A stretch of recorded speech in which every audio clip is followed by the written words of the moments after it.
Dr. Babasaheb Ambedkar Open University.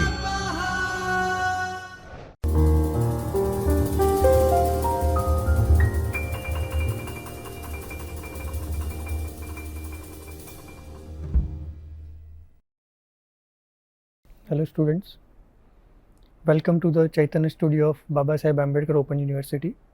Myself Dr. Shivang Patel, Associate Professor, School of Computer Science at Babasaheb Ambedkar Open University. In MCA Subject Operating System video lecture series, we have already completed the first unit, that is the basic introduction of Linux operating system. Now today we will start with our second unit, that is file system for Linux or Unix. Before we start, just revise the few of the topics of the first unit. In this we have already seen what is operating system. In block 1 and 2 you have already seen the basic functionality or basic features of operating system. It is in general features or general functions. In block 3 we have just started in unit 1 specifically Linux operating system. So as you already aware that operating system, that is nothing but the interface between user and the hardware.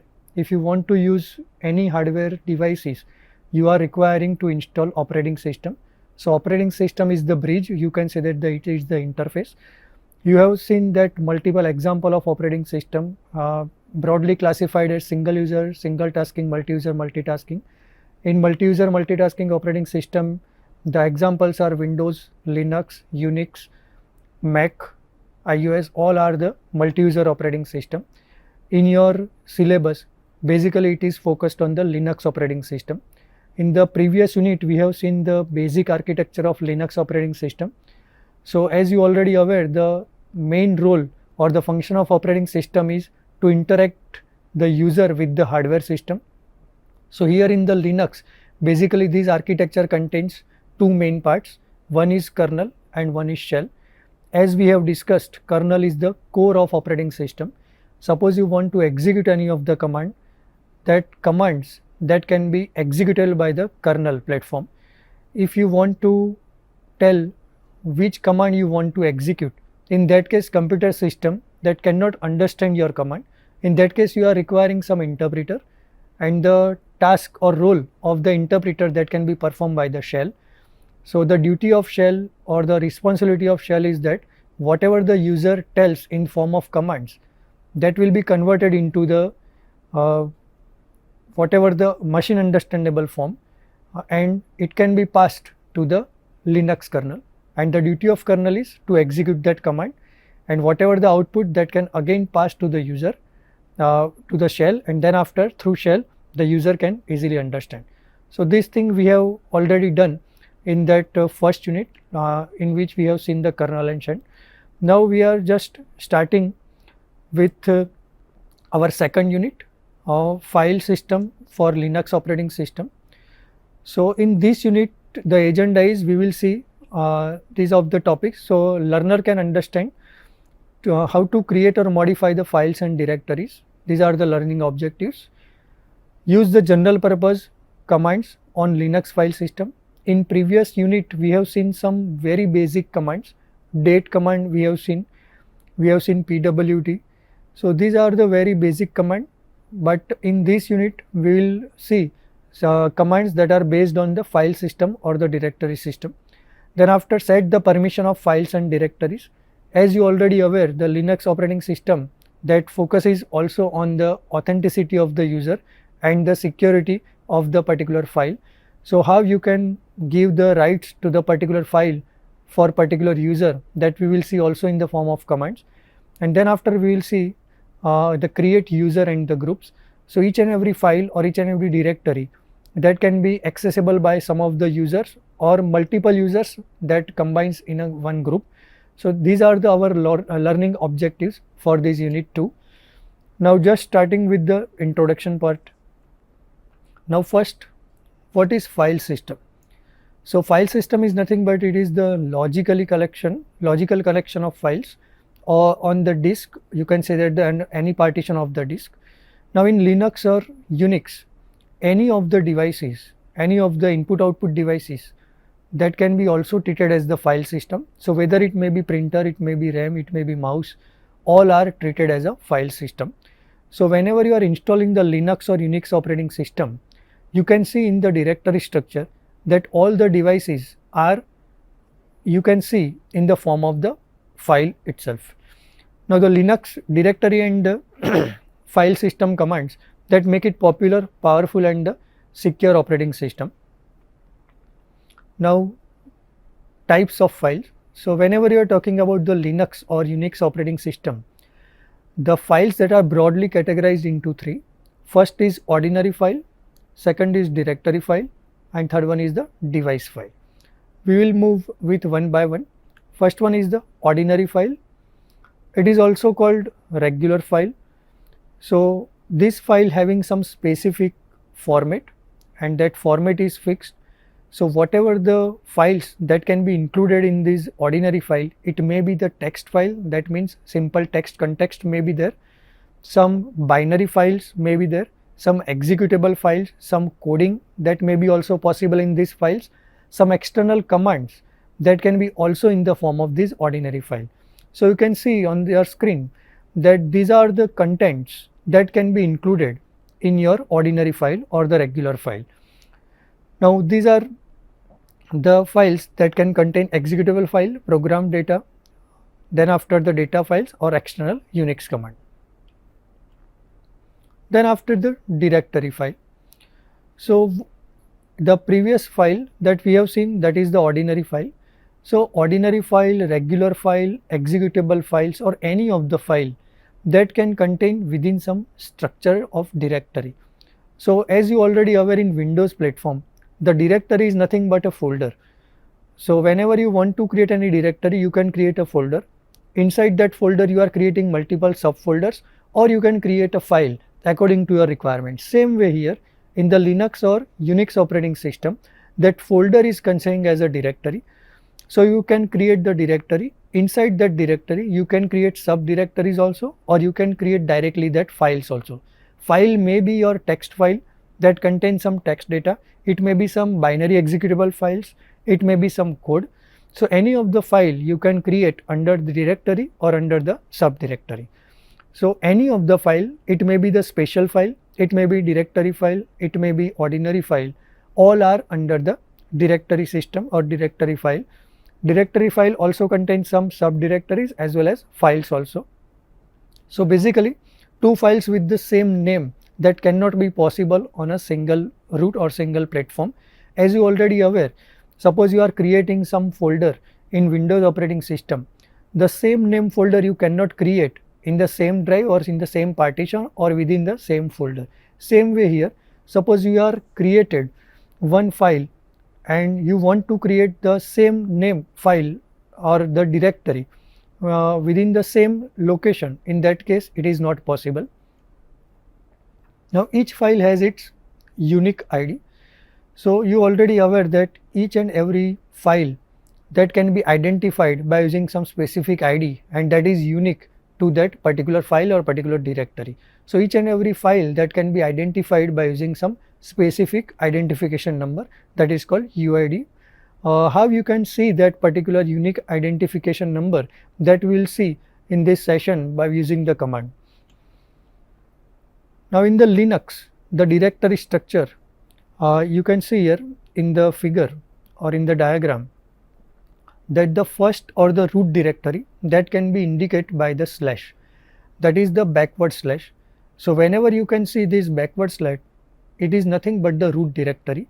All other directories that resides under these directories. So you can say that the root directory or the parent directory, that is the slash, under which all the subdirectories are also there. This directory contains also another subdirectories, or they can contain some files also. So you can see all the subdirectories that are listed here. Say for example, binary files that are listed here in the directory called bin. So slash, that indicates the root directory, then after bin, that is the directory, and inside that directory all the binary executable files or your commands that are executing in the Linux system, they are available in this bin directory. Then after etc s, that is secured bin, user, temporary files, variable files, device files, home directory or library files, or MNT files, maintenance files, all those files that can reside in specific directory, and all those directories are listed here after the root, right. So all these are the directories and they are bifurcated according to which kind of files that are stored in particular directories. Say for example, all the user information that can be stored in the user USR directory, that is the parent directory that can store all the user information. As you already aware, in the first unit we have seen each and every user having their separate file or separate directory, because in client server architecture there is one server and multiple users or multiple clients are there. Suppose you are logged in as a user 1 or as a client 1, then your home directory may be client 1 or the user 1. Suppose you are logged in with the client 2 or user 2, your home directory that may be changed to user 2 or the client 2. So whatever the number of users that are available for particular client server architecture or particular system, all user home file that can be stored in the user directory. Now you can see in the user there is again some multiple subfolders are there, bin is there, include is there, library is there. So according to which kind of file that can be stored in particular subfolder, subdirectory or the directory, this classification that can be done. So ultimate thing is that the root directory, that is the parent directory, that is slash denoted by the slash backslash, and all other subdirectories that can be resides under the directory, and they are bifurcated according to the kind of file that can be stored in particular directory. I think you are solved that particular issue if you are having that concept of directory and the root directory. Now the next is device file.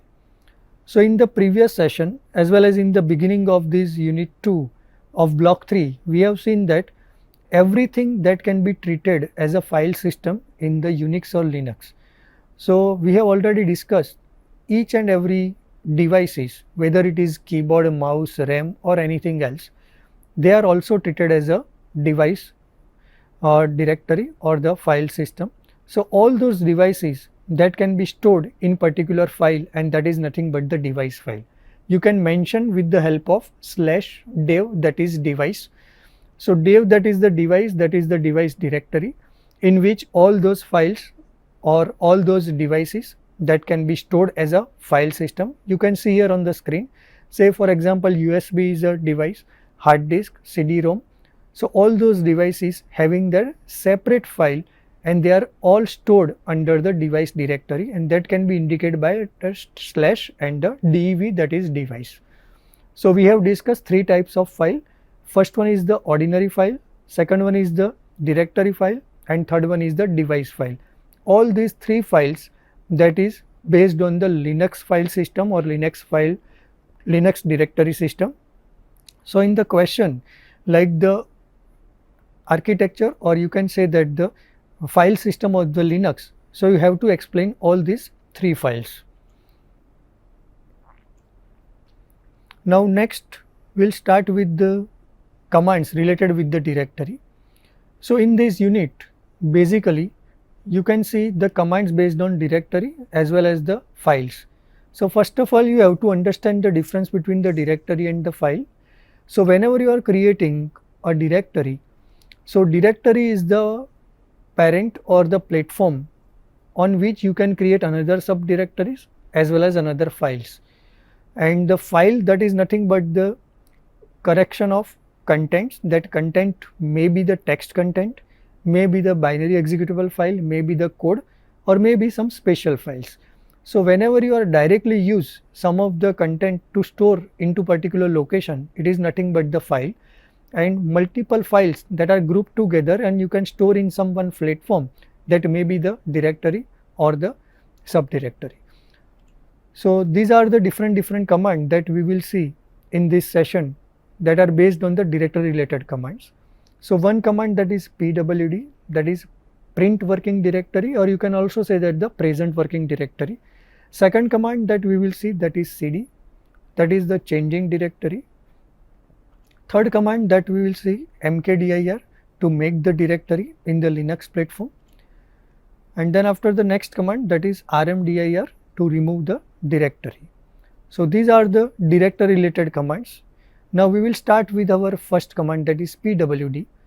You already aware in the first unit we have seen that all the commands that we are running in some terminal, right. So in the first session or in the first unit we have already seen that the terminal is nothing but the black screen, just like a command prompt in Windows operating system. You are having multiple ways to execute the command in Linux or Unix operating system. The first way is that you can directly install the Linux operating system like Red Hat or some Ubuntu or Kali Linux by in some separate partition in the hard disk. So multiple operating system on multiple partition, that can be possible, that is the one way. Second way, suppose you don't want to partition your system and don't want to install the Linux operating system in some specific partition, then you are having one alternative. You can use the virtual box or the virtual machine, on which you can use Windows platform or Mac platform or iOS platform.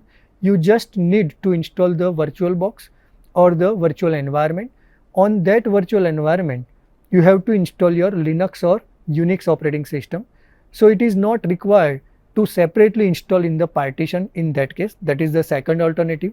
Again, suppose you don't want to use that virtual box or virtual machine, that alternative, then another alternative is this: you can just simply install some emulator that allows you to execute whatever the Linux or Unix command on Windows platform or Mac platform.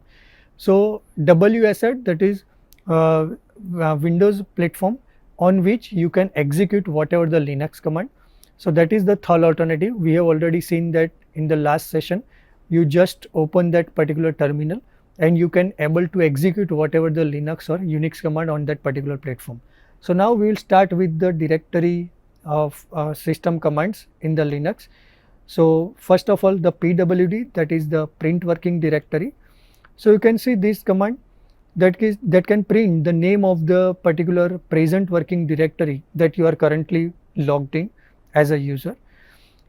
Now as an output, it will show you the absolute path of the current directory. Now it contains only two command flags as an option. First is option is P, that prints the actual path, and second one is L, that prints the symbolic path.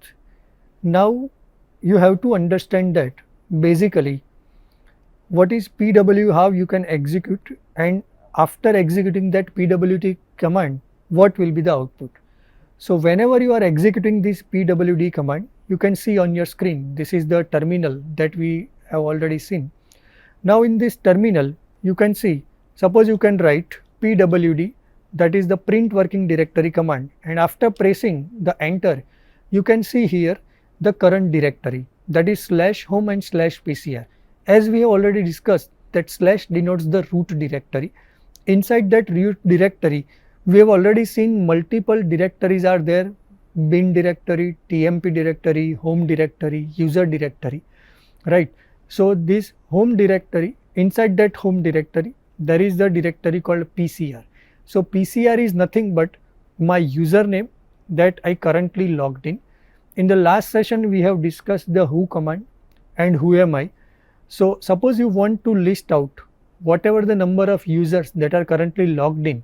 If you want to see that thing, you can use the who command, and you are requiring to see only your information, that you are logged in into which terminal and as which user. In that case, you can use the option called m and I. As you already aware, any command that can be used with the argument with some options, they are not mandatory, but if you are requiring some specific information, in that case you are requiring that options also.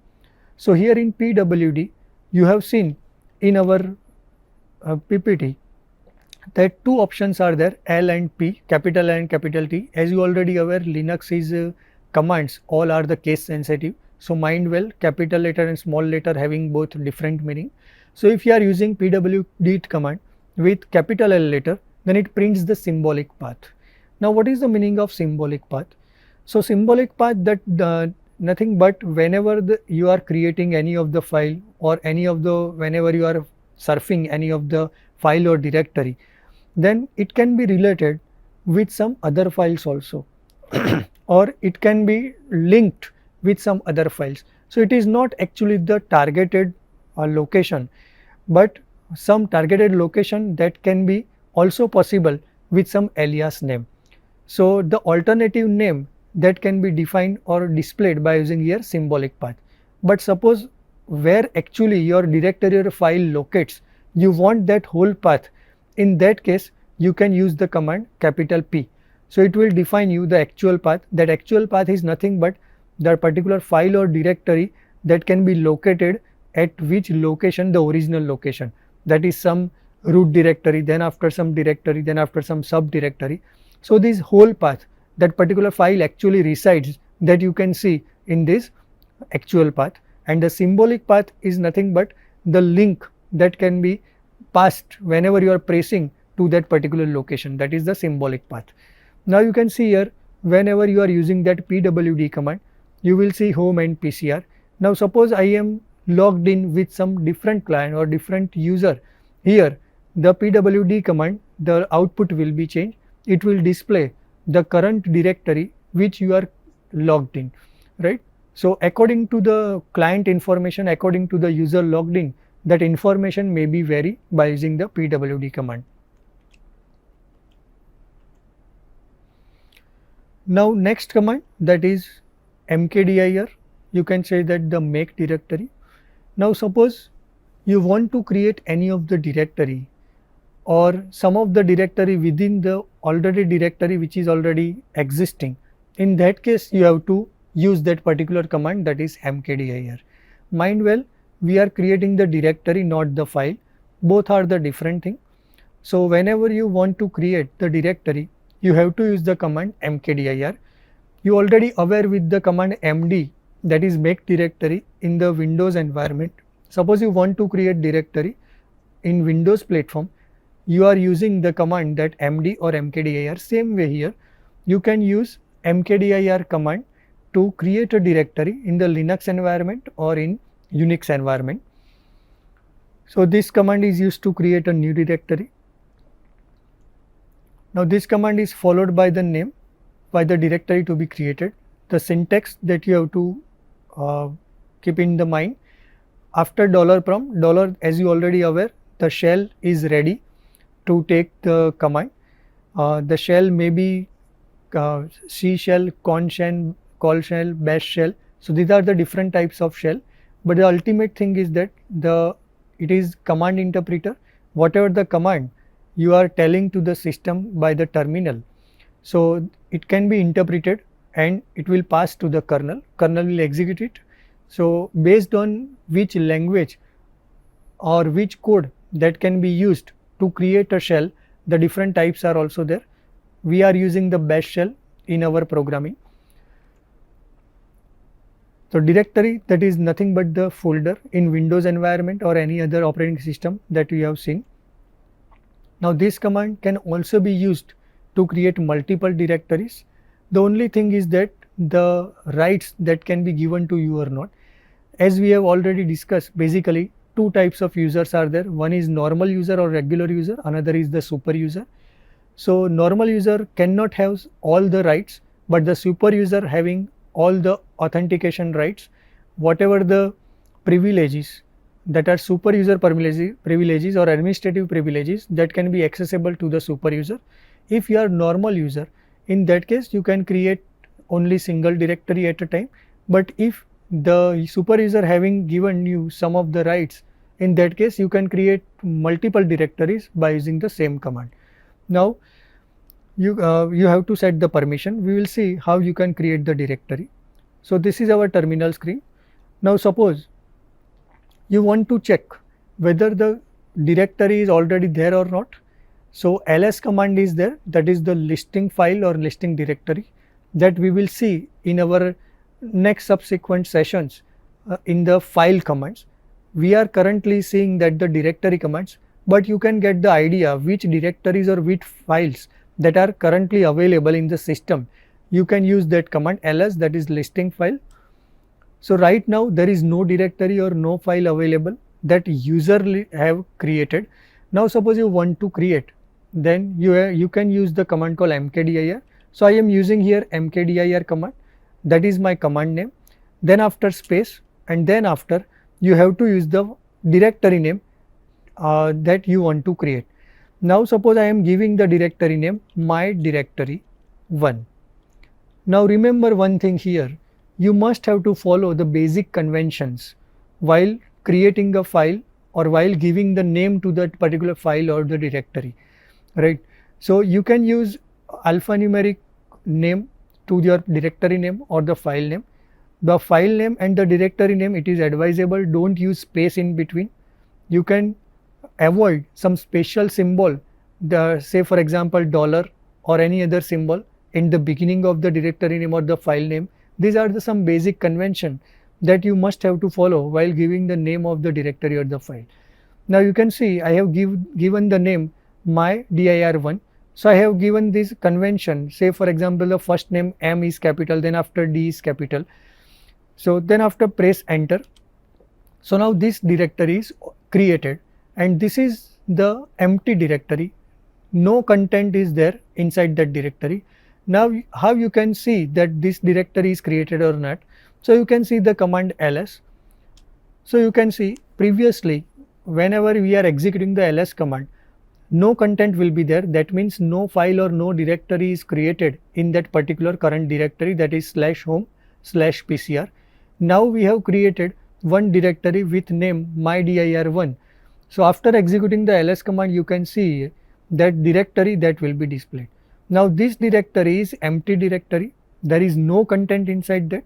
Now suppose I would like to create another directory, then the same command you can use mkdir and then after the directory name. Suppose I am giving the name mydir2. So now this directory is also created. This is the empty directory. How you can see? With the help of ls command, that is listing file or directories.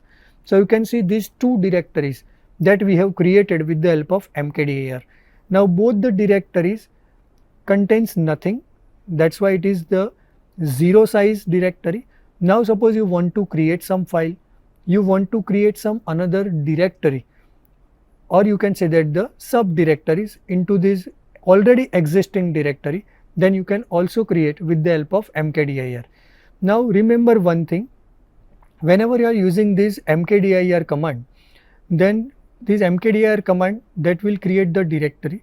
Now suppose you want to create subdirectory, in that case your directory must that is the current directory. Now suppose I would like to create one subdirectory into my dir1 directory, then I must have to change that particular path or particular device directory prompt. In that case I can create the subdirectory.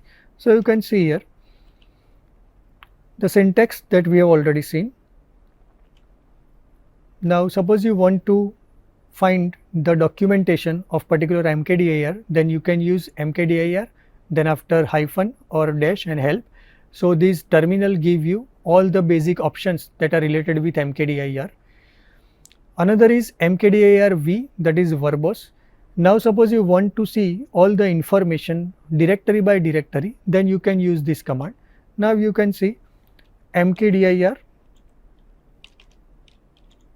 and then after v option, then it will display the missing operator because we have not mentioned here the directory name. Now suppose you want to create some directories, say for example multiple directories. I am creating few more with multiple directory name with space. So here two directories I have given that name mydir3, mydir4 with v option. So you can see here these directories are created and listed in a single line. So v option, that is nothing but the verbose information. Whatever the directories that you are creating, that one by one it will be displayed in the output that directory is created. Again remember one thing, that suppose the directory is already there, it is already created, it is existing, and the user is trying to create that directory. In that case the error message will be prompted by that particular terminal or particular command prompt. Right? Now you can see here, this is the output. Right. Now in the today we have already seen these two basic commands, pwd and mkdir, that deals with the directory file system. In the next session or subsequent session, we will see some of the more commands with the directory as well as the file. So till then, thank you.